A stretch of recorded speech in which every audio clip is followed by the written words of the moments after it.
Two incredible things were born in 1921. First, what has grown to become one of the world's leading hospitals, the Cleveland Clinic, was founded by 4 Army veterans, 4 Ohioans, 4 doctors who served during World War I. The Great War, as it was called, ended in 1918. The same year, the Spanish flu pandemic started taking the lives of more than 50 million people worldwide, including more than 675,000 Americans. To celebrate the end of that pandemic, President Warren G. Harding, born in Blooming Grove, Ohio, declared the first National Hospital Day on May 12, 1921.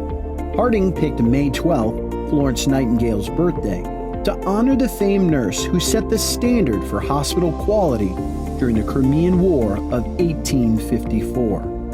A different war, World War I, inspired 4 Ohio veterans to serve during that war to end all wars.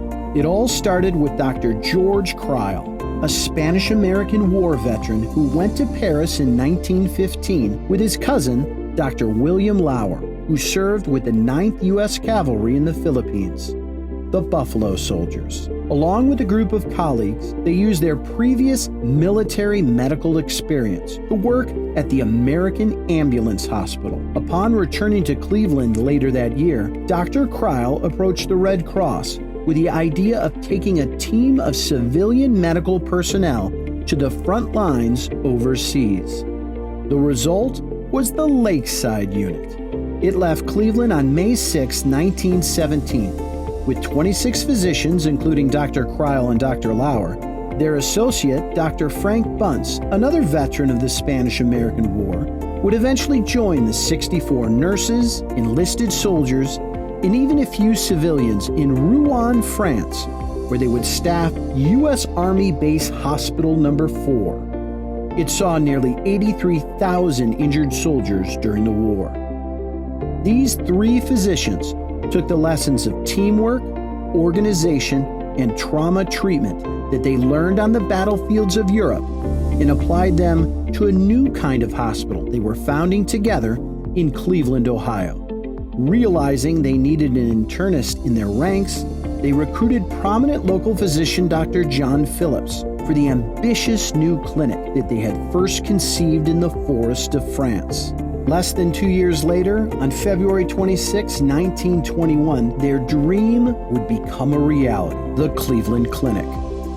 For more than 100 years, Cleveland Clinic caregivers have proudly answered the call of duty. Many of their more than 4,600 doctors and researchers, 18,000 registered nurses and advanced practice providers, and nearly 70,000 employees worldwide are veterans themselves. Like former Army physician Scott Steele, who served 25 years in the military, including 2 combat deployments to Iraq and 2 in Afghanistan. During World War II, members of the Cleveland Clinic's Naval Reserve Unit were called to active duty. Their ranks included clinic founder Crile's son, George Barney Crile.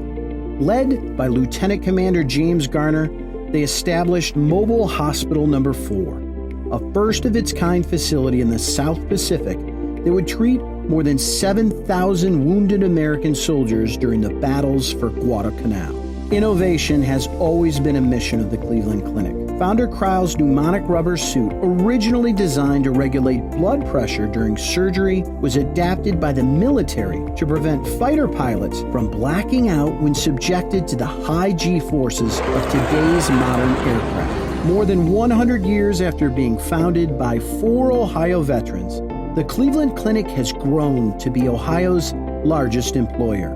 And today, more than 1,000 veterans are employed at the Cleveland Clinic, helping to advance patient care for the next 100 years.